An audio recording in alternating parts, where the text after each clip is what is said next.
It's 77 soccer. Smaller the pitch, faster the action. The world's elite soccer clubs compete for their share of a massive $5 million prize. Catch World Sevens on TNT, True TV, and HBO Max December 5th through the 7th. This episode is brought to you by Netflix. Jay Kelly, the new film from Academy Award nominee Noah Baumbach.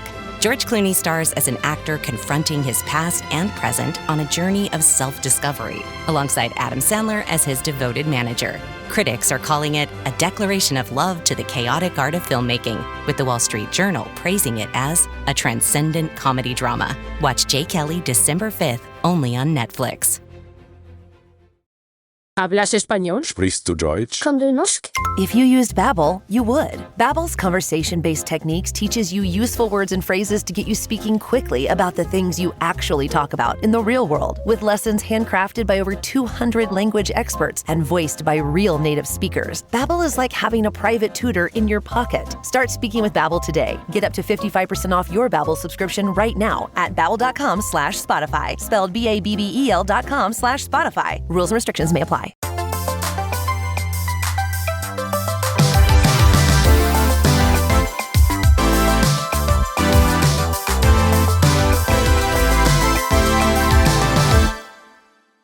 You guys, welcome to another episode of What's Your Issue? My name is Troy McEady.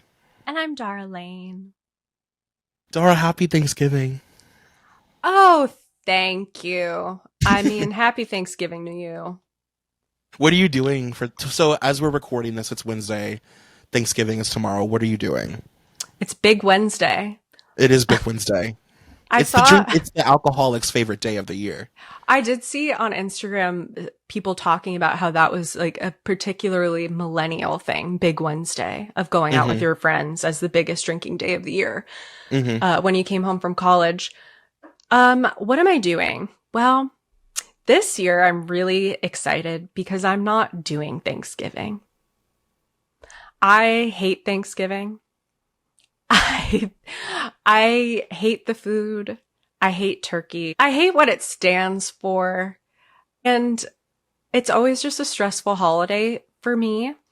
And so this year, like, it was just like a bunch of things fell into place where there's nothing really going on. So I'm going to go to the Americana, my favorite place in the world, and I'm going to see a movie, and I'm going to go to this steakhouse that has a beautiful happy hour at the bar. And I'm going to have, discount fries. What are you going to see? That I don't know. I mean, I've seen everything, so just let me know. I'll give you options. Oh yeah, what's a recommendation? Have you seen Emma Stone yet? Oh, I want to see Begonia. Yeah, we'll probably see Begonia. Okay, cool. That's like and that's like for some reason feels. It's like in no way, shape, or form a holiday movie by any means, but it just feels appropriate. Like, it's like low stakes, it's fun, It's funny. Like, you just want to have fun, That's what I want. And like, what am I going to see? Wicked? Yeah, no. I mean, I don't know. Am I going to see Wicked? I don't know that I'm going to. You might. I don't know. I can tell you that the second one wasn't great, in my opinion, but that's just me. And I wasn't a huge fan of the first. Well, then you'll hate the second one. I'm telling you. So, in this economy, I'm going to sit down for 2 hours and hand over my hard-earned money. I don't know about that. Watch Ariana trying to moat through fillers. No. No. At the end of 2025, I'm doing me. Okay. Good for you. I think that sounds like a fun Thanksgiving, honestly. Thank you. I think I like to do stuff like that, I don't like to go with tradition. I feel that. What are you doing, my king? I'm also not celebrating Thanksgiving this year. We just got done touring for Beyond the Blinds. I've been at the airport nonstop for over a month. I've been in 12 states, and I'm so happy to be home. I'm so happy to be in my own apartment, surrounded by my things in my bed, doing what I want, and going and doing all my things, like going to my favorite massage place and getting my nails done and getting my hair, just my things. I haven't done them in so long. So I'm just going to hang out. My friend Cara Berry got a turkey from Popeyes, and I've never had a That's Popeyes fun. turkey, so, and I've only heard great things. So I might stop by Kara's and bring a charcuterie and eat some Popeyes turkey. Oh, that's beautiful. Shout out Yeah, Cara Berry. we love Caraberry. Well, I'm so ravenously excited to talk about what we're talking about today that I have to ask you before we go any further, Dara, please tell me, what is your issue? My issue is the Vanity Fair from July 2003. And now, everyone listening at home, when I say Vanity Fair, July 2003, do you know what we're about to be talking about? The number one requested article that, I mean, throughout doing this, the number one thing people ask us to do? Honestly say, like, maybe the most recognizable, Yes. at least for people our age, the most recognizable magazine cover and article of our generation. Like, if we all were asked, like, in a room by ourselves, what is, like, the one magazine, I think it would be, like, at least 80% of people would say this issue. Without a doubt, the Young Hollywood Vanity Fair. I mean, with the double cover that reveals Lindsay and Raven and Alexis. I mean, to have Lindsay be on the inside cover, we were in a different time, different space. Yeah. I remember It's it so so vividly getting this issue. Okay, tell me, like, what is your personal experience with this issue? Because I think all millennials have one. I just remember, I believe we had a subscription to Vanity Fair at this point in my humble home. And I remember getting it, and it was electric. I don't remember like many concrete thoughts about it, but I remember the feeling and having it. It was just, I was so excited. It just struck something in my brain like so deeply to have all of my girls in one place. And I don't know, just the layout and the way they were dressed. And then the other thing I remember very vividly is the Juicy Couture sweatsuit question that they asked every single girl. How many Juicy Couture sweatsuits do you own? And just for some reason that sticks out in my brain the most is going from each one comparing how many sweatsuits they had. Yeah, there's just something so special about, like, seeing them all together and knowing that, they were photographed, like, in real time together. They really were, like, all interacting, and just, like, I think when we look at this image, it's, like, obviously you go down the list and you think of, like, where they all are now and how their lives have all shaken out. But even, like, looking at it from the perspective of when it came out, it's, like, there's so much, like, politics within this group of, like, dating the same men and, like, going out together and having friends that hate each other and them like, there's just so much, like, there's just so much there. Like, there's so much meat to this article, if you will. Yeah, I will say though, one thing that I don't know if I picked up on it when I first read it or not, but I feel like there's such a sarcasm to all of it. Just like looking down at all of them and looking down at teen culture in a way that I feel like is strange to do for like, this is your cover article. Like, it didn't really feel like anyone got that much respect. And I don't know, I feel like if there were to be a Young Hollywood issue today, the actors would be treated with, I feel like, a lot more respect. I feel like, I don't know. What did you think about that? Like how the author, who is the author actually? We should say that. Yes. So I know it was photographed by Mark Sellinger, which is really iconic. I mean, the pictures are such a huge part of it. Krista Smith. Interviews by Krista Smith. So, I don't know. To me, I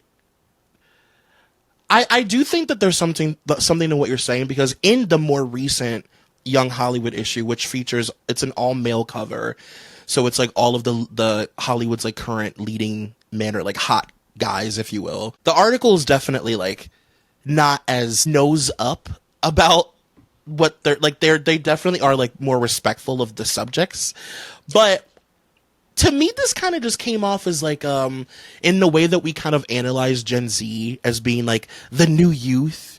This was like one of the first articles really written about like our culture as a whole. Like even the term millennial is like new. Like they have to like talk about where it came from because nobody's really using it. But it is decided that we're like the millennial culture, the millennial generation. And I guess like my biggest takeaway from this article was like the way that they write about teen culture and like how like teen Hollywood had basically how teenagers had their own Hollywood. Really, it seemed like for the first time, like there was like an entire ecosystem dedicated to teenagers that we had not really seen. Let me just say this. So Krista Smith did the interviews, but the guy who actually wrote it was a guy, James Walcott. So I feel like I can definitely feel the man in there. Oh, it is in there for sure. The way he talks about fashion and him being like, so Brittany or Christina, that's what every kid wants to know. Like he's so...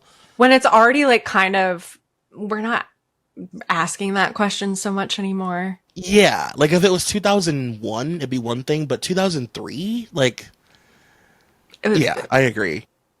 Speaking of Brittany, and this is just for the video watchers, like my shirt. Excuse me? Isn't that cute? It's Brittany and Lindsay, and their hair's really big, and it comes together and it makes a heart. It's by Jock Mooney. It's so good. They both have high body count hair. Oh my god, you're right. Now, if you want to see what it looks like, watch the video on Spotify. Trust me, it's worth it. But yeah, it's funny. Like I just feel like even you and I have had these conversations, and this is so ironic because I've kind of been on one about this recently. Just that like there's no tween culture anymore, and there are no tween like third spaces like the mall and stuff. Yeah, is like not really a thing. And like before, like we had tween culture, but it really amped up like a couple years later, like the Miley Demi era. They really had like a tween ecosystem, and now it's really non-existent. Well, I was reading a little bit about that, and so basically in the 90s, the sort of tween culture starts to pop off because we have cable and cable television and satellite. So whereas once like there weren't as many shows, and a lot of those shows you would watch as a family, they had to make more shows because there were more channels and they had to program it, 24 hours a day. So then they started creating more teen content. And because there was so much, tweens and teens started watching it by themselves instead of with the family. So then it kind of, I guess, siloed all of these tweens into their own little monoculture. But then as time goes on, they see how successful it is to have all that marketing, all of the programming aimed towards tweens, and how there's such a big like faction of people, like consumers. So then they start, putting it into overdrive of pumping out, you can buy this and you can buy that. And like, you can look like Hillary Duff and you can look like this person and that person, and just driving more consumerism. So it became an even bigger business by around that time. But then we get streaming, and then we get TikTok, and now there's like no monoculture for anyone, but especially not tweens, because they're all on TikTok alone, sad, depressed, and not at the mall. Well, the opening of the article actually, like, your point is 100% proven. It says, the generation that the stars in this portfolio represent is the most style-conscious, splurged upon, and media-immersed army of ragamuffins in history. U.S. teens spent $155 billion in discretionary income in 2000 alone, buying clothing, CDs, and makeup. Alyssa Quartz writes in her new book, Branded, The Buying and Selling of Teenagers, the advertising blitz aimed at separating mall rats from their weekly allowance has pumped life into a new junior contingent of teen magazines called Elle Girl, Cosmo Girl, Teen People, Teen Vogue, and maybe someday Teen New Republic. But it's true, like that exactly what you just said. Like it was just such an industry. Yeah. And like we proved by pumping money into it and buying, like you said, like stuff by Hilary Duff and buying Mary-Kate and Ashley's Walmart line and whatever else. Like we really went out and like supported all this stuff to the point that they were like, well, let's just keep doing it. I also found this interesting little article, and it cited a study, and it was talking about how tween media sort of changed over kind of like a decade, 15 years. And basically it came out with the top 5 values in the most popular pre-adolescent shows from 2007 were fame, achievement, popularity, image, and financial success. In contrast, the top 5 values in 1997 were community feeling, benevolence, image, tradition, and self-acceptance. The value of fame rose from the 15th spot in 1997 to the first spot by 2007. With the importance of valuing community and benevolence dropped to the bottom of the list by 2007. Ugh. Wow, that's crazy. Yeah. That's like really sick. That's basically Emma Roberts' entire monologue in Scream 4. Oh my God. Yes. And you and know we what? thought she was crazy. Like people were like, that was cheesy. And it's like, no, it's real. And you know what it makes me think directly to is I have this vivid memory of watching Lizzie McGuire, and I was never a Lizzie McGuire kid. Like I watched it, but it wasn't my jam. And one of the episodes that I was just like, I can't watch this. This show's stupid, was when Hillary is like, she gets discovered to become a model, but then she's too busy working that she's neglecting her friends. So she quits modeling because she's being a bad friend. And I'm like, no, drop your friends, go be a model. This is ridiculous. This isn't real life. Like, wow. Yeah, that's exactly what they're saying. You're like, lose the weight, put on the heel, highlight the hair, and do the fucking job, you bitch. And shut your fucking mouth. Stop trying to be smart. Gordo can suck it. He's not going anywhere. Okay? Well, I guess speaking of Hillary, should we like read through the list of people featured? I think that's a fantastic idea. Right? Shouldn't we say who we're talking about? I think we should. I wonder if there's anyone listening to this who doesn't, like, off the top of their head, like, can picture this article. Statistically, there's gotta be, which is crazy. That's so cute. Welcome. You know, welcome. You're learning something. That's why we're here. Some of these people have gone different places, risen to different statures in their career, whereas others, like, who's this boy? AJ Trouch. Mm-hmm.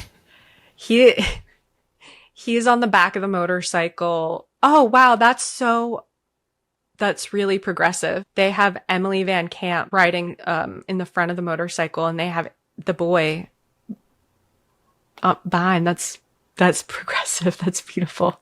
Listen, for 2003, that's big. She may as well be Rosie the Riveter. You know? Yes.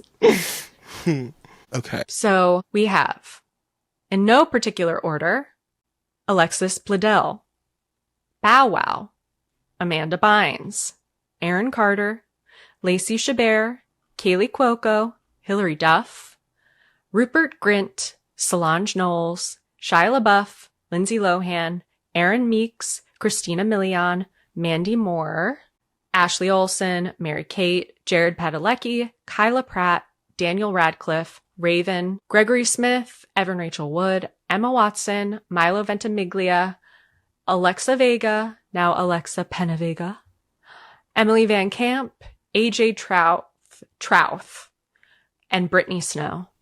Wow. A murderer's row. Wow. I mean, it's just so... It's so iconic. Like it's like mind blowing to even think that they were able to get all these people in the same room. You know, when these people are just totally being like run around by handlers where they have pretty much no agency at all, Yeah. it's probably easier than you think.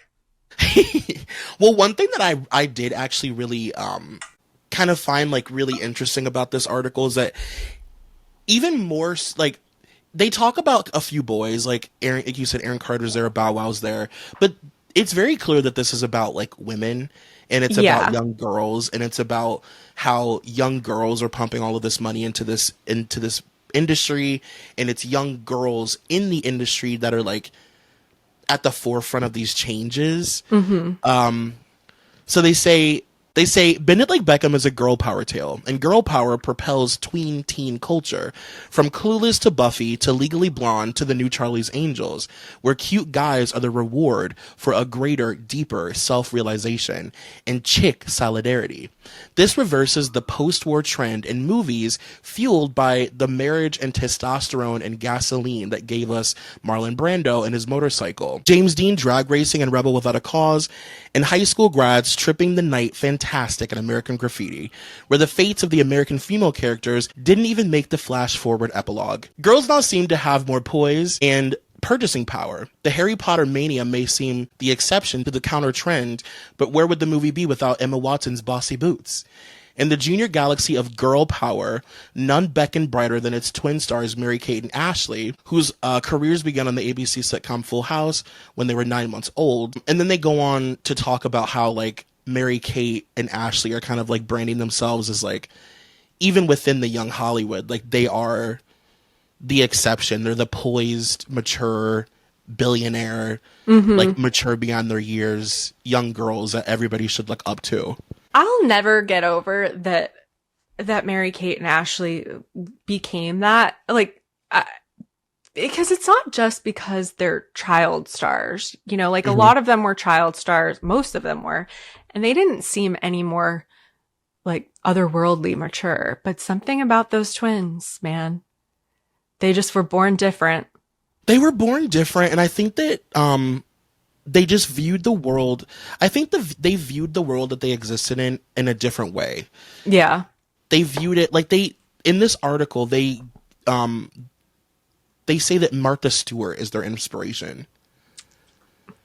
Do you know what I mean? These are young girls, and like what they see is like the bigger picture. They were just like, I feel like born with the ability to see way down the line versus like what's in front of them right now, and they wanted an empire, whereas like people like Lindsay and Mandy were happy to be given roles, you know. Yeah, thinking small. Yeah, it's true. Though I will say it always struck me that Mandy Moore had the most Juicy Couture tracksuits of everyone.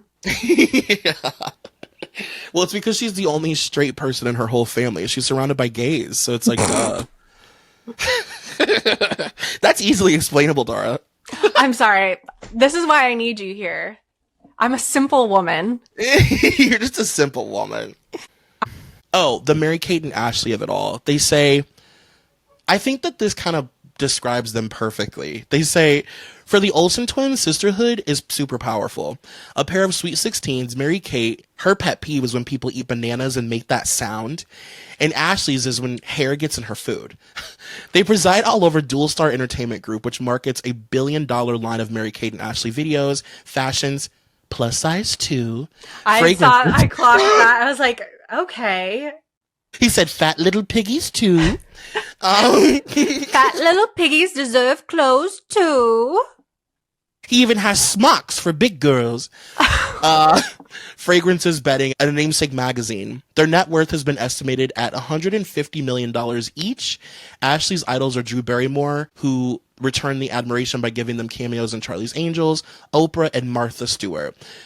Martha, because of like everything she's created within her brand. The Olsen's ingenuity in platforming their Full House huggableness into a Martha Stewart caliber brand consciousness has become the model and matrix for the rest of the entertainment industry. Anyone can be a household name in this American Idol instant stardom world, but becoming a household item, that is the key to your Fort Knox. And they go on to say that, like, they won't even talk about what cars they drive. They're very conservative girls, like, not politically, but, like, in their spirit. They were always, they didn't show belly. They didn't show thigh. They were always in cardigans, and, like, they, like, understood what was gauche. Like, they're just, like, I don't know, they were different. That quote got me thinking of Goop, actually. Ooh. Just in terms of how they became the blueprint, and then all these other people, you know, were like, this is what we have to strive for. And it's the same thing with Goop, where now, like, she's the blueprint for all of these sort of middle-aged women actresses, where it's like, now it's the lifestyle brand and the blog and blah, blah, blah, and the lines, and how none of those quite work either. It's like there is a special sauce with the Olsen twins and with Gwyneth Paltrow that just, like, couldn't be replicated. Well, how ironic that they both were copying Martha. That's what you have to know? do. You can't think of copying them. You have to look at Martha and go, what is my Martha? Yeah, what's my Martha Stewart living, you know? It is very interesting. And they both were so open about it. Like, they both were like, Gwyneth was like, I'm coming for Martha. Like, I want to be Martha Stewart. And in a way, I mean, she is for a certain group of people. You know, Martha spoke more to, like, an everyday type of woman, where it was like, you can put together a nice home, even if you don't have a lot of money, and you can do this and you can do that. And, you know, Gwyneth can't speak to that sort of woman, I don't think, really. So, you know, she's speaking to her own group, and she gets to, like, occupy that space. Yeah, and people made fun of her, and now it's like, Goop is here to stay. And I listen to the Goop podcast. I'm like, she's like a weirdly exceptional interviewer. Like, she's like one of the best that we have right now out there. So are you learning a lot about menopause, Troy? Yeah. Well, I listen to when she interviews famous people. Yeah. I don't really listen to, like, the solo episodes or, like, the Goop stuff, but, like, I'll listen to her talk to Charlie XCX, you know? Yeah, a little Catherine Hahn, her latest episode. And if I can learn how to, like, make a sick banana bread, like, sure, I'll do that in the meantime. But what did you think about, like, the millennial leaning? Because this article, they talk a lot about millennial culture and what we are, what we represent, and, like, what's important to us, and, you know, how we reject our previous generation and, like, all these things. It's very interesting. One thing I found interesting was they talk about, where is it? Where's all my notes? Hi, Nate. Hi. Yeah, sorry. Could you pour me a glass of wine when you get a chance? Hey, I know you're walking through the door.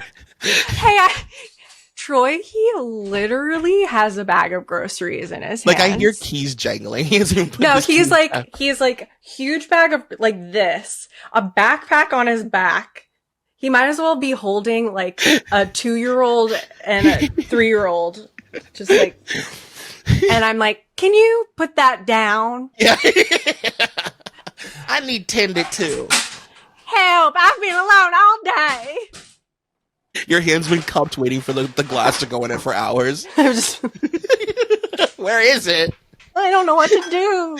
Oh my god. I'm a terrorist. He loves it. He does. So fast. Ooh. Such fast service over there. What is... Oh, Beaujolais Nouveau! Beaujolais Nouveau? The Beaujolais Nouveau of 2025. Listen, I'm keeping all that in. Ooh, it has a nice banana. A banana. As I'm drinking from a 2-liter of Diet Pepsi, I'm like, me too. Beaujolais Nouveau. I mean, same color. Yeah, true. This and that together would make a Caroline Manzo cocktail. You know, you could put that in a wine glass and feel very fancy. Hell yeah. You know, Oprah drinks her smoothies out of wine glasses. You know what? Would a chalice do? Mama, even better. See, that's why we have to go to the Madonna Inn so we can buy chalices. Yeah, I know, because I have to be honest, and I'm not even being funny about this. I really do love drinking from a chalice. No, it makes me feel so good. It does, and it holds a lot. That's what I love about it. It's like a wine glass, but, like, I just put that whole thing in here. That's why kings drink from it, okay? Where's my turkey leg? Cheers. Cheers. Let's do a millennial boomerang. Yeah. But it's like not right. We're like, yeah. Not a boomerang. One thing I found interesting was they're just talking about the different millennial like interests and stuff. And it says teens are traditionalists. Yes, they cite Avril Lavigne, Boom Cat, U2, Radiohead, and obscure bangers heard mostly on 1,000-watt college stations. But the surprise was the number for whom noble, moldy oldies from the 60s and 70s still hold sway. Meaning they asked them just like about what music they were into, and pop culture. And it says, it's as if the intervening decades drop down the rabbit hole. Millennials look to the 60s as the lost horizon of transcendental possibilities when the doors of perception were flung open and guitars were brandished like flaming swords. Cool dude AJ Trouth, pet peeve, lack of organization, names Mick Jagger as his favorite pretty boy, Jimi Hendrix as his favorite guy's guy, the Rolling Stones, Led Zeppelin, blah, blah, blah. And then his celebrity crush is Barbra Streisand. And then they talk about the girls. It says, and retro taste is not strictly a guy thing or restricted to music. Snow longs to play, Brittany Snow, longs to play Marilyn Monroe and is enraptured by the legend of James Dean, as is Lohan, quote, I love James Dean. And Emily Van Camp venerates Audrey Hepburn.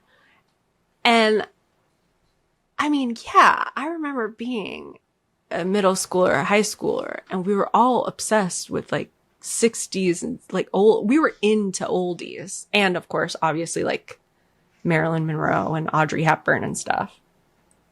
Actually, it's so funny. I just went on an entire TED talk about this on Beyond the Blinds. I have a whole thing about this, a theory that it has to do with cable. Go on, Daddy. I just think that our access to the past through cable and through IP is why we were a more cultured generation than the generation to come.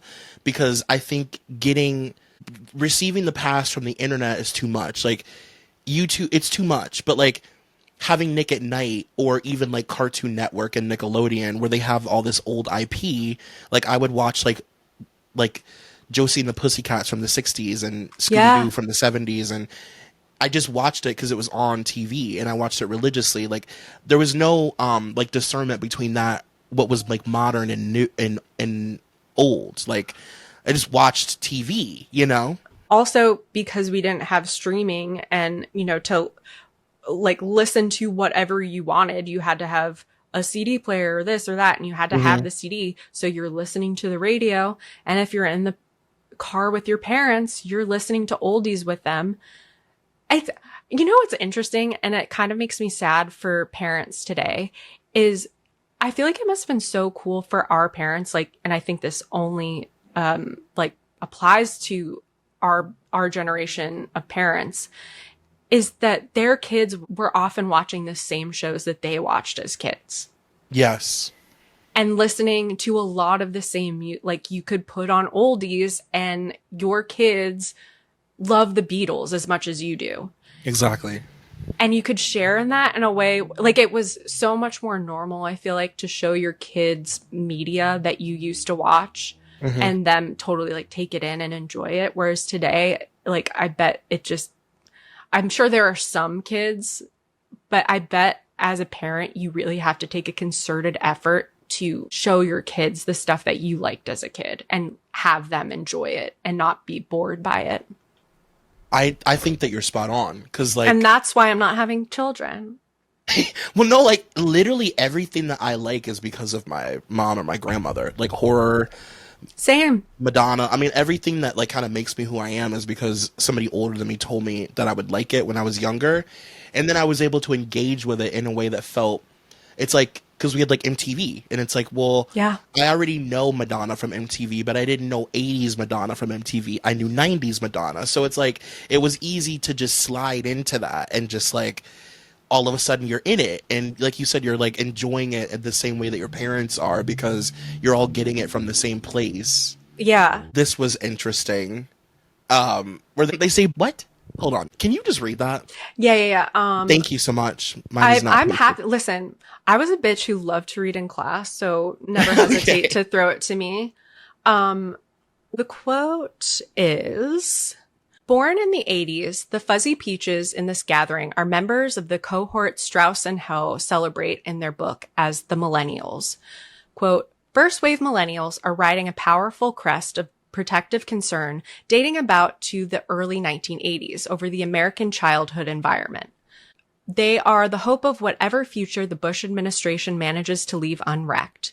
Unlike the latchkey kids and Minnesota Strip runaways who came just before them, 80s children haven't been neglected, discarded, or stigmatized.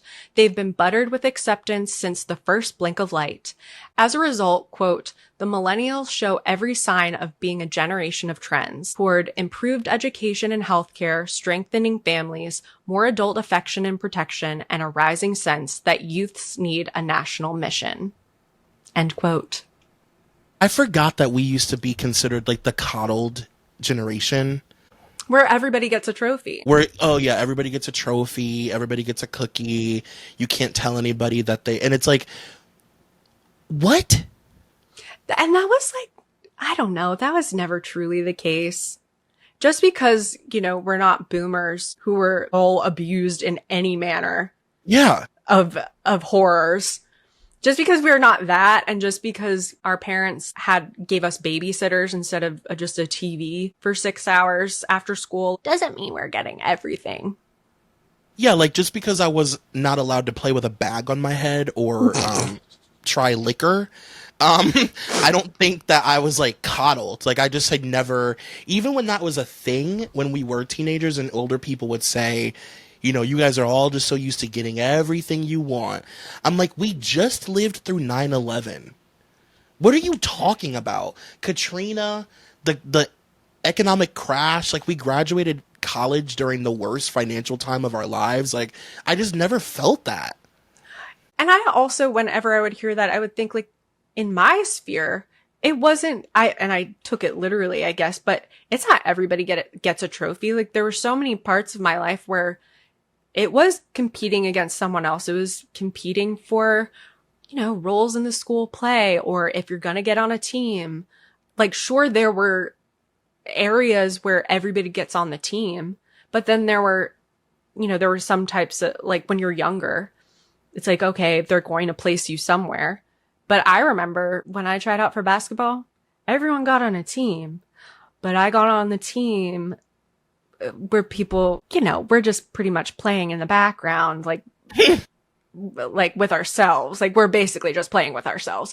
Yeah. Like, and the people who were good got to like actually do things and go to tournaments and stuff like that. It's like, oh, just because there's a little bit more inclusion. Right. Doesn't mean that everyone is being coddled. They're like, you are going to be our water girls, and it's such an important role. You're responsible for keeping everybody hydrated.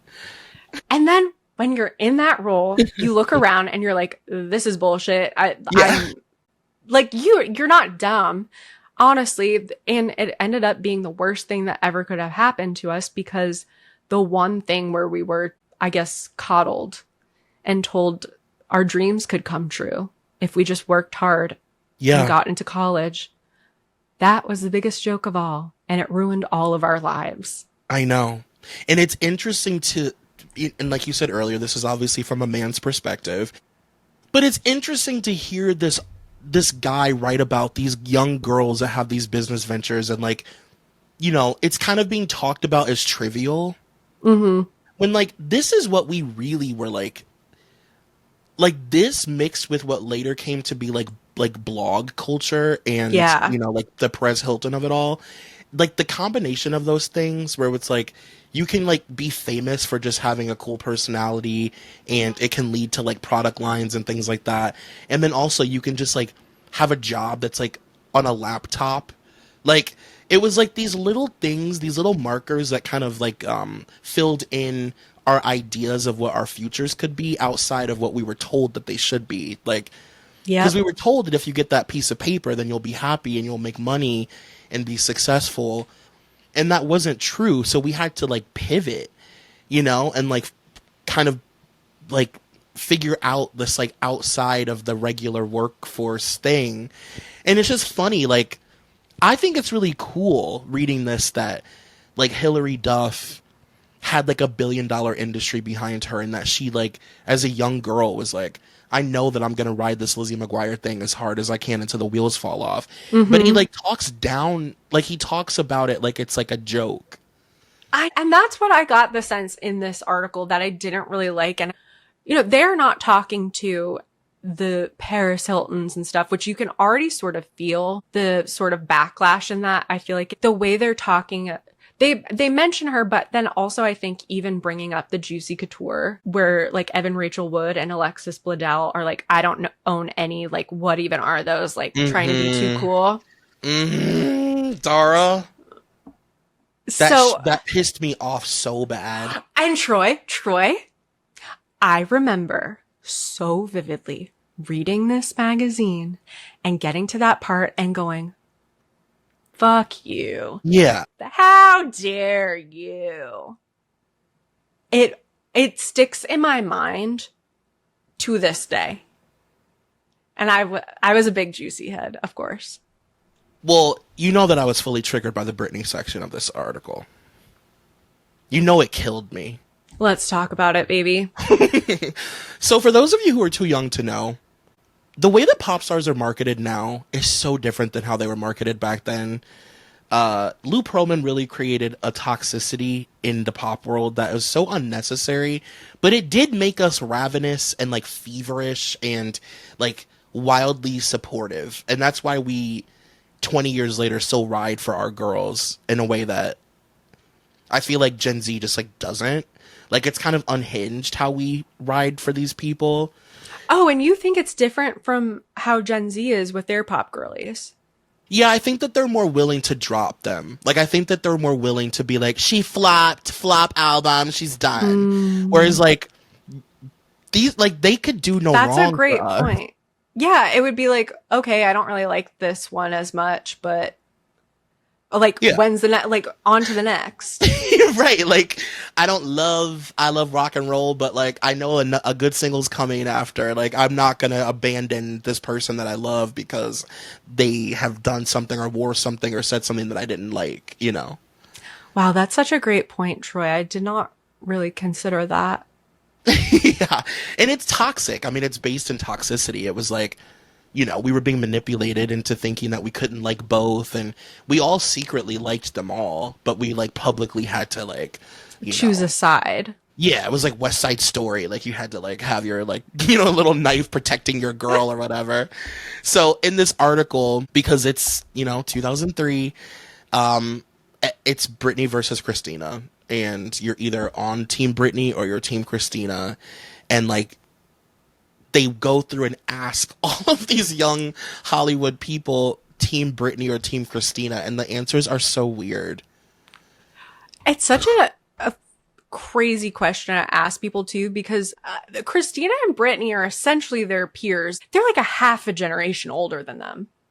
Yeah, like it's not even, I'm trying to think of a comparison. It's like if they did this now and they asked Billie Eilish about, like, I don't know, Lana Del Rey or Lady Gaga or something.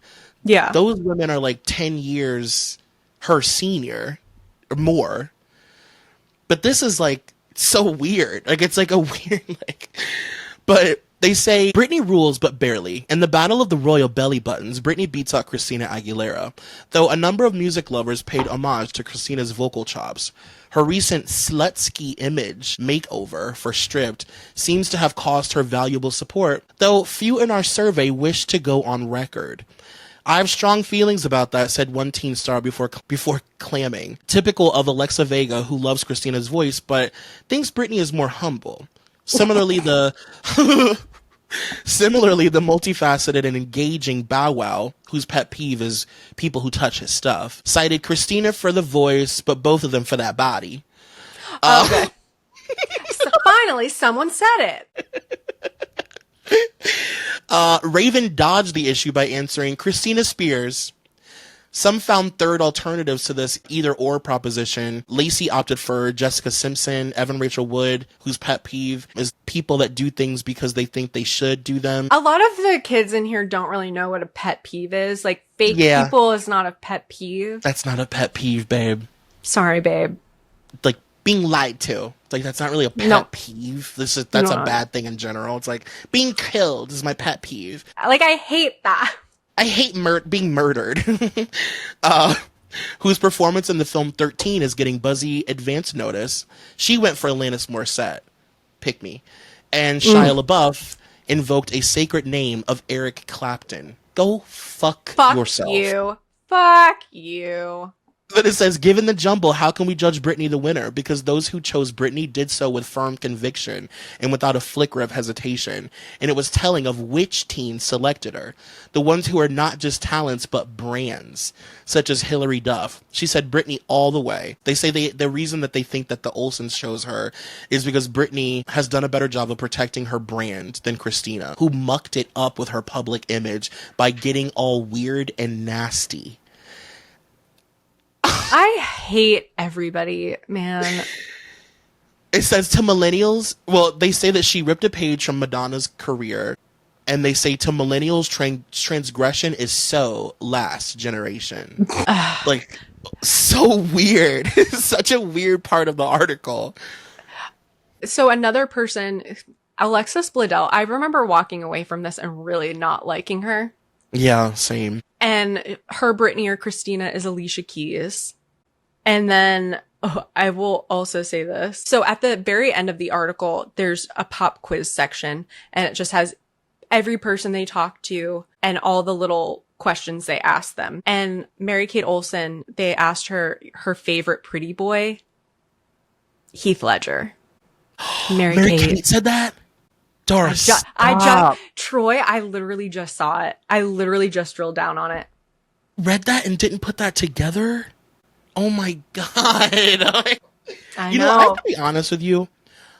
I have looked at these pictures so much that I felt like I knew the article. Same. But I didn't know like, I knew it. I've read it, of course, but I just didn't pick up a lot. Yeah. All of the little asides here are interesting in the pop quiz section. Oh, wow. Brittany Snow, favorite music, John Mayer, Linkin Park, 50 Cent. Like, come on. Come on. We were all such pick-me's. We were all pick-me's. Yeah. Because we were pick-me's for whoever you wanted to be picked by. It's like, I'm a girl's girl, or like, I'm a feminist, I'm this, I'm that. It's like, or like, I'm not a girl's girl. Like, I'm a Kelly Ben Simone. Like, I'm one of the guys. They're all like my brothers. It's like, but you fucked them all. So how can they be like your brothers? Honestly, I don't blame us for being pick-me's, because we were trying to survive in a male-centered society. So a lot of what we liked, and that's why when people bring up millennial cringe, I actually think that this is very much tied to it. Mm-hmm. A lot of what we liked growing up our whole lives, I'm talking like, you could probably go back as far as like elementary school for us, all the way through college. We had to be private about it. And not even just us, men too, straight men. Like, they would be listening to pop music, listening to the girls. They knew the Bye Bye Bye dance. They were watching TRL, but they had to act like they were only listening to like Linkin Park, and, you know, and they had to be cool.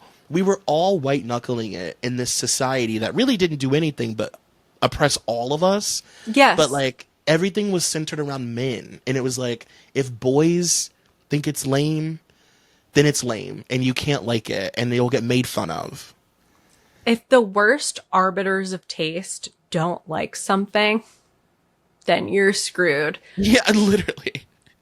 I do wonder if kids today, if they truly can like even really understand what it was like to truly be under a gun with the things that you like. Like, truly not being able to speak freely about the things that you like. And if, God forbid, you did, the way you would just get like nailed for it. so made fun of, so ridiculed. I mean, my girlfriends, like, I can remember times where my girlfriends who liked the same stuff as me, to, like, appease men, would make fun of me about what we liked. No, Troy. Where do they live? Boys. Where do they live? In front of boys. I can recall one time in our college house, my roommate, it was like desktop days, so everybody had a desktop in their room, and she had, her desktop was like the only one that didn't have like viruses and shit all over it from LimeWire. So we would use her computer to download music and like put it on our iPods. And we had a party and these boys were going through her music and they were like, "What is this shit? Like, it's so embarrassing." And she said it was all mine. And it was our shared music. And I got like literally made fun of, like it was a whole thing, and we got into a fight. She was like, "Are you still friends with her?" No. Yeah, fuck her. No, I'm not. You're a girl. Like, in this time period, take it on the fucking chin. Don't give it to the gay black man, okay? Hello. Please. I'm going through enough. I'm closeted. I'm like... That's evil. I know. And that was like my best friend. Like, that gives you an idea of what it was like to just exist at that time. It was just constant oppression, constant homophobia, constant sexism, constant racism. Like, it was just all, like, in every conversation. Yeah.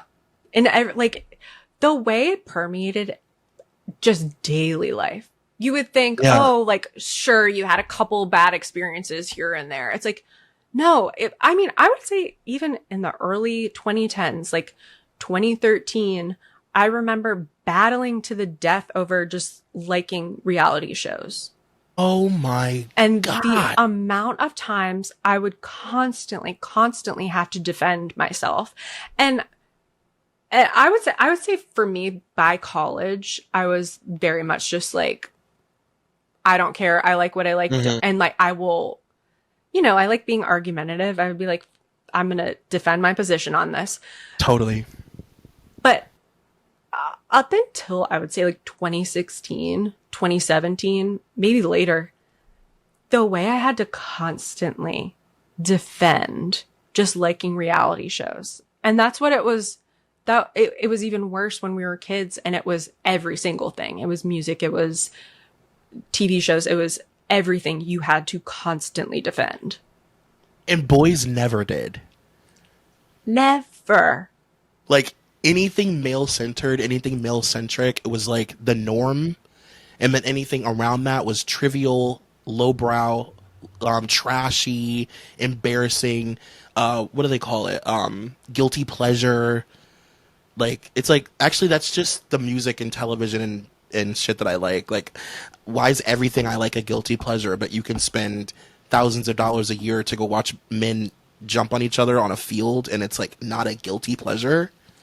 I do not let anyone say guilty pleasure in earnest around me without me like grabbing them on each cheek and going, there are no guilty pleasures unless you are hurting someone else. What you like and what you enjoy is worthwhile. And then kiss them. You send off like Glinda in the bubble. You're like, Goodbye. Bye. Have fun listening to Lindsay Lohan. Bye. Paris Hilton's first album is actually legitimately good for some songs. Dara, that was the album that we fought about. I had downloaded Paris Hilton and she was listening to it, and she said it was mine, and she outed me. And it's like, you basically just call me the F slur. I know. They're like, who was listening to Paris Hilton? Blah, blah. Like, I was like, oh my God. Like, and I thought she was going to like protect me. And she was like, him. He did it. I only listened to Foo Fighters. Troy, the way I would have said, that's mine, and Troy makes fun of me for it all the time, and we fuck. That's what I would have done for you. That is, for it to be Paris Hilton, that's evil. Because it's so gay. It's so deep cut gay at that point. it's like not even like I was exposed as a Britney fan. That was like too. I was like out, like I couldn't hide that. But to know that I was listening to Paris Hilton's album and to out me to a bunch of college boys during a party, it's like, why don't you take me out back and fucking just shoot me? Troy, it was a party? Yeah.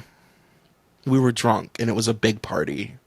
Troy, if I could go back in time and save you from this, this actually breaks my heart because I can just like, I was picturing every moment of this as not as bad as it was, and then each thing got worse and worse and worse. Like, you're lucky to be alive. I know. In Ohio, by the way. God, and I'm picturing all of this like where I like an art school. You're in Ohio. In Ohio. Like, I was just like, you're kidding me. Like, I spent so many years, like, and I think that's why, like, podcasting was such, like, a safe space for me, and, like, why I like doing it so much, because it was, like, the only place at that time in my life that I felt comfortable, you know, like, years later, obviously, but, like, felt comfortable really, like, exposing myself, you know? Troy, I love you so much. And it's not the Beaujolais Nouveau talking. It's not the Beaujolais Nouveau. Wait, before we move on from this, did you read the Solange quote, which felt very racist to me? I don't think so. Solange Knowles. Is it in the pop quiz part of it? It's like a little, like, tiny sentence, like, blurb in the article, because they barely mention her. She gets, like, 2 sentences in comparison to everybody. And they say, sister of Beyonce, Solange Knowles, whose pet peeve is singing to the music when you don't know the words. Her favorite author is whoever wrote the Bible, and whose role of a lifetime is to play a crackhead. She is a chihuahua named Shuggy. That's the Solange feature of this article. Her role of a lifetime is to play a crackhead. That's tough. Like, at least Raven got asked Brittany or Christina. The thing is that they all got asked the same questions, but then they decided which one they would feature, which that is what is particularly racist. Yeah. It's like, oh, you could have mentioned whichever. And also been like, you know, I think it's really interesting. Solange, if you look at the back to the pop quiz where you get to see all of their answers, Solange says Brittany or Christina, she says both. And I feel like her answer is kind of relevant because she's someone whose older sister is like directly in their age group, like is a peer of theirs. So her answer is interesting. Her sister literally opened for her. Which means she must have probably been around that. Like, it would have actually been, like, interesting to really feature. And the fact that they go through a bunch of the people's takes of the Brittany or Christina, like it's a whole part of the article to discuss who chose who. Why not bring her up when she's perhaps one of the more relevant people to bring up who she chose? I hate when men do articles. I hate when men are at the forefront of an article like this. It is so annoying. It really shouldn't be allowed. It shouldn't be unless you are an out gay man. Get away from our girls. Yeah, get a job. Leave them alone. Get a job. Leave them alone. And I would say that for all men with all girls. Yes. Get a job. Leave them alone. Leave them alone. They don't want to hear your dumb joke or whatever the thing is. And it's like they're not interested in your take on the thing that they know more than you about. I just don't know how, you know, Vanity Fair does such a great job of picking really cool women writers, you know, like Nancy Jo. You know, if anyone is just coming to this podcast now with this episode, we did a whole month on Nancy Jo Sales. Suspects wore Louboutins. And it's like, that's all Vanity Fair. And they have a million other great women writers that put together really great pop culture pieces. I guess 2003, we're still like handing it over to a guy to mess up. Well, to lift your spirits, I just want to like look at your face reaction to reading this part of the article. Because I have to be honest, this is my favorite paragraph of the whole article. They say, even the first sentence, teen stars would die without their dial tones. In this, they are typical of their tribe. Millennials are the first generation to grow up with a cell phone cemented to their palm, putting them in seamless antenna rub with everybody in their calling circle. Wired up the wazoo with cells, pagers, Blackberries, iPods, and portable CD players. They are the children of the hive. Human nodes within a constant hum of flux. For the young idol on the go, the cell phone must be as quick draw accessible as a gunslinger's six-shooter and aesthetically nifty. Even keener is the cell phone with a freaking camera on it, to quote Shia LaBeouf, who showed us a shot of himself with Vanessa Williams at a Lakers game. This is the best part. Others had pictures of their friends filed so that when a pal phones, his or her face would pop up on the little screen. And they could make believe that, they're talking to the person. Teen stars are traditionalists. Sir, what are you on about? What are you rambling? That is the other thing why a man should not have written this. Like, what words are you using? What are you saying? Who are you talking to? Who is this for? What the fuck are you saying? What old-timey ass, like, Hugh Hefner, like, rootin' tootin', like... That killed me. Teens would die without their dial tones. What? Also, classically, cell phones don't have dial tones. When I read that, I was like, wait, are they going to say something that teens love talking on landlines? I thought so, too. And I was like, no, they're talking about you're stupid. An absolute idiot. Like, you're just a fucking idiot, sir. I'm sorry. Like, you don't make any sense. I love that we both read that and we're like, landline? Yeah, I know. I was like, is he talking about, like, the culture of talking on the phone at home? Because, like, sure. That is literally, and I was like, for a split second, I was like, I'm interested in hearing about this because I love to get my ass on a landline and tie that line up all night long talking to my friends. Mm-hmm. Even when I had a cell phone in the early years, I was still talking on the landline. No, he was just wrong. Dara, I was such a landline bitch that I used to give my friends ringtones on our landline because you could do that when they became like advanced. So it's like my one friend would have like Joy to the World, and then my other friend would have like Happy Birthday or something. You know, like the polyphonic shit that used to come in the phone. And I thought that was so chic to like know that it was Maria calling because, you know, whatever is playing. I mean, I was in high school and I got the Hello Kitty phone landline. Yeah. And it had caller ID on it, which, you know, meanwhile, so do cell phones, but it was different because if someone you didn't know called you, you could see their number. And I don't know, like, I felt like such an adult that I finally had a phone in my room and it was like my phone. It was a phone for me. Did you know anybody, or did you ever have either a burger phone or like a hot dog phone or some kind of like novel phone? No, I always wanted the lip phone. The lips. Oh, fuck yes. Yeah. You know what's so crazy is I was so excited when I got the Hello Kitty phone, and I feel like they were selling it. It was like either Walmart or Target, and I was so excited when it was in stores and I could get it. But back then, you know, there was no Amazon, like there was no online shopping.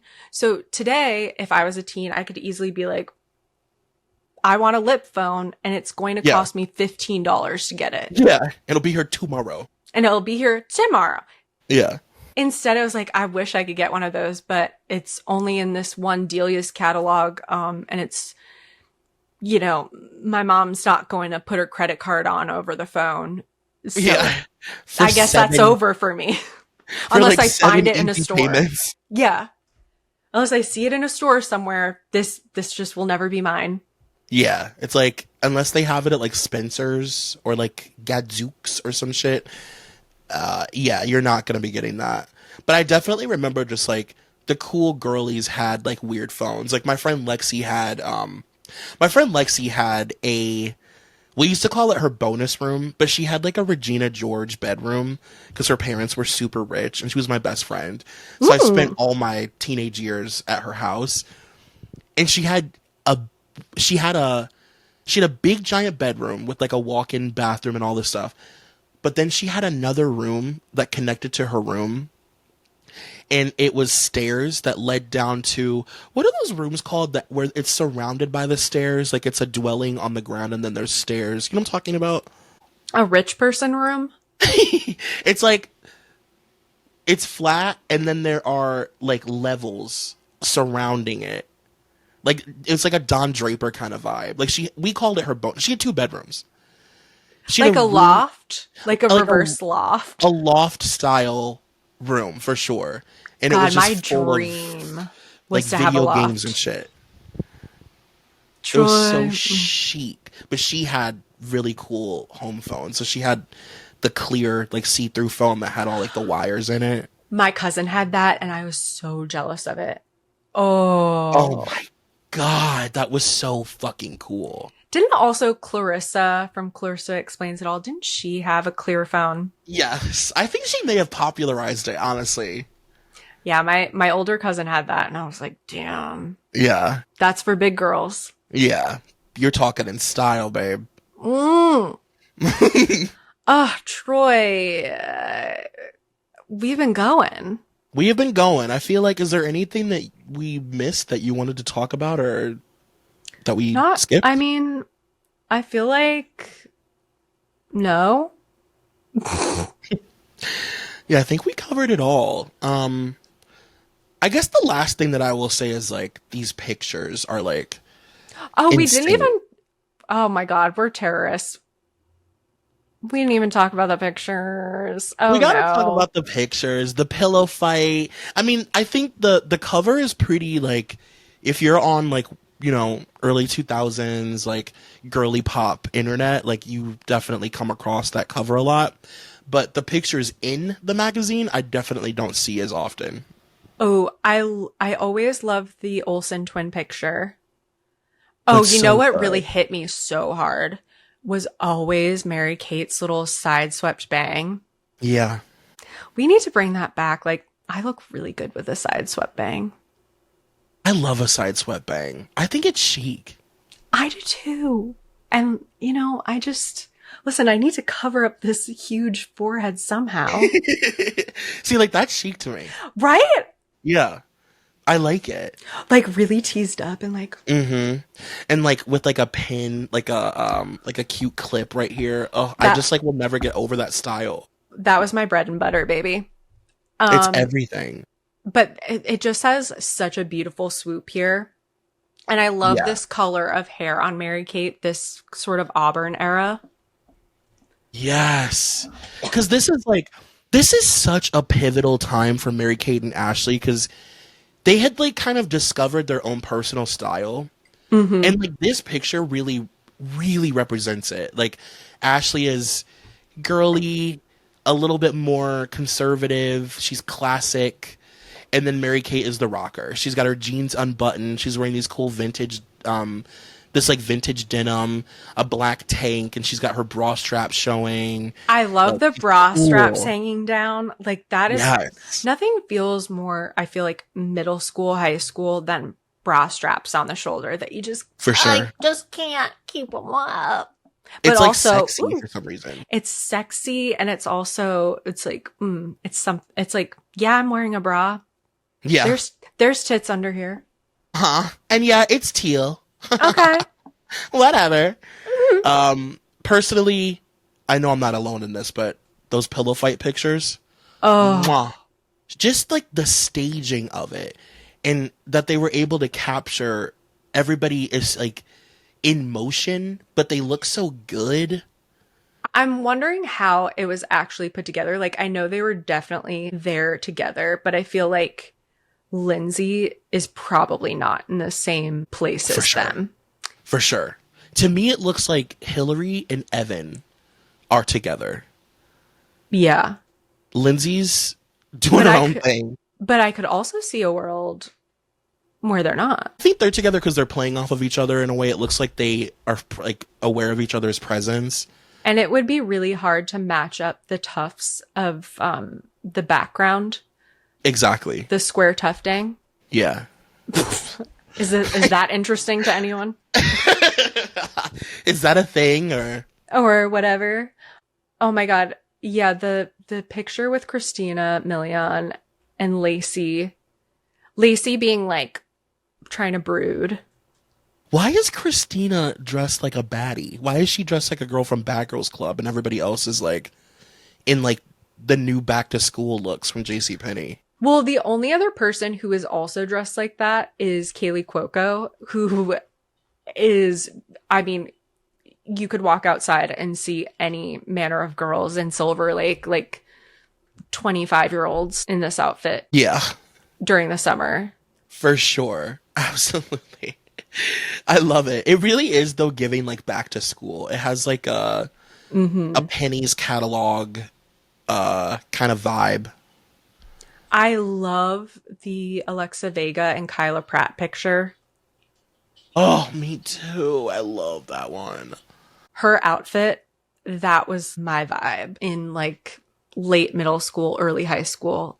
A pink little like schoolgirl skirt, and then like a little slutty little top, little tank top. Feels so you. And that is so her outfit is what Mean Girls captures really well.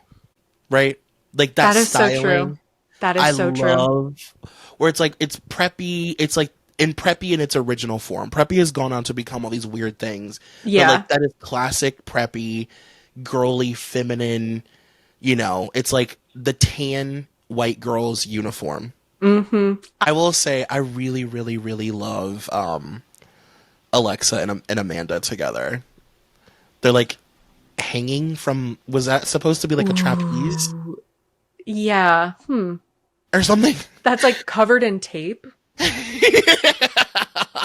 But Amanda is also, I mean, they all are. They all look, that Mean Girl styling is really strong here. Like, I love Amanda's like little, she's wearing this like this skirt that kind of has like a ballerina vibe. Like it's very delicate and pink and soft and it's so hyper feminine. Alexis's little questionnaire is just so, I hate it so much. Of course, she's a Virgo. And upcoming project, returning to NYU. And then favorite lip gloss, Tarte lipstick.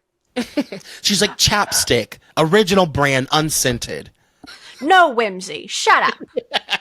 What is Let's Amanda's? drag this bitch who was 19 years old. No, literally, I can't stand her. And I was never a Gilmore Girls girly, so it doesn't hurt me. Like, I don't care.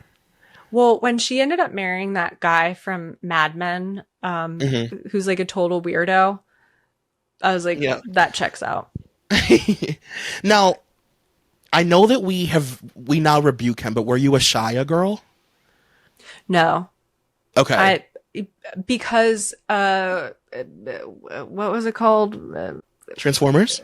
No, the Disney show.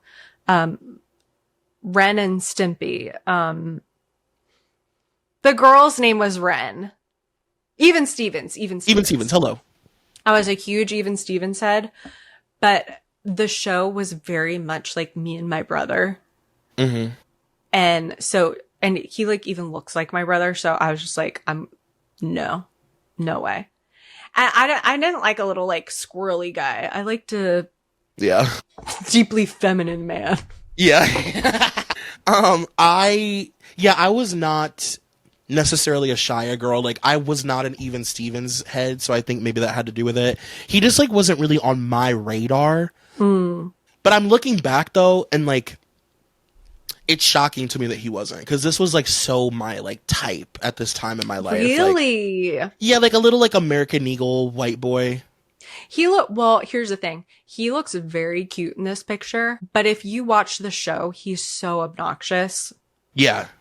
Like, it wouldn't have hit you. Yeah, I don't think I ever would have, I never would have felt it for him no matter what, I don't think. What I love is that Raven Simone is such a fucking style icon and doesn't get any credit for it. First of all, this, like, bordello wallpaper behind her, My God. that was, like, my dream. Matching her eyeshadow? Are you kidding me? I wonder if that eyeshadow is Asphyxia by Urban Decay. It is so...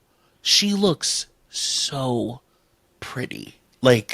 Also, her favorite lip gloss is MAC lip gloss, which is just the height of style and class. Yeah. She was so cool. She was such a cool, like, just it girl. And, like, I can't believe we thought she was fat. That is...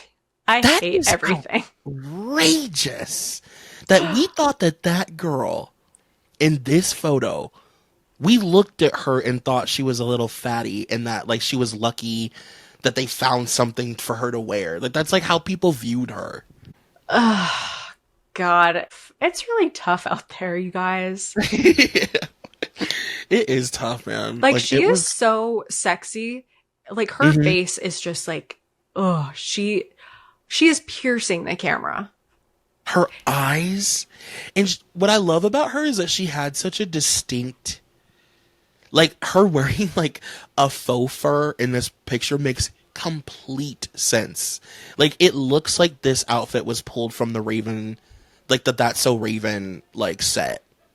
I also love her outfit on the cover, too. Yes, it's amazing.